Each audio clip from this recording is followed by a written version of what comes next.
মাথায় একটি পাগড়ি রয়েছে এবং আমার চলায় সাদা পাঞ্জাবি সুন্নতে রাসূল রয়েছে। এটার জন্য হয়তো তিনি আমাকে ওইভাবে জঙ্গি বলে সম্বোধন সে আমাকে করেছে। আমি মনে করি আল্লাহ নবীর সুন্নত এবং এই পোশাক কোনোদিন জঙ্গির অ্যাসেম্বল হতে পারে না। জানো সবাই, মাননীয় স্পিকার আপনাকে ধন্যবাদ। আমি প্রথমবার দাঁড়িয়ে কথা বলছি, আসলে এভাবে কথা বলতে চাইনি, চেয়েছিলাম যখন আমার সময় আসবে আনুষ্ঠানিকতার ভাবে একটু সুন্দরভাবে কথা বলবো। কিন্তু দুঃখের সাথে বলতে হচ্ছে আমি গত 30শে মার্চ আপনার সহধর্মিনী, আল্লাহ তাকে জান্নাতের আলা মাকাম নাসিব করুন, আমি তার জন্য দোয়া করি। তিনার জানাজায় আমি এসেছিলাম এবং উপস্থিত হয়েছিলাম।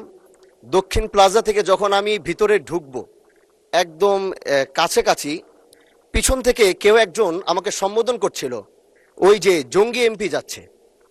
তো এই বিষয়টা আসলে এইভাবে আসতো না। তো একটু পর থেকে সোশ্যাল মিডিয়াতে দেখলাম যে এই বিষয়ে খুব লেখালেখি এবং এই ভিডিওটা নিয়ে খুব আলোচনা চলছে, যেটি জাতীয় সংসদের একজন রানিং এমপিকে সংসদের কাছে যখন জঙ্গি বলে সম্বোধন করা হয়, আর এটার জন্যে এই সংসদের মান ক্ষুণ্ণ হয়েছে আমি মনে করছি।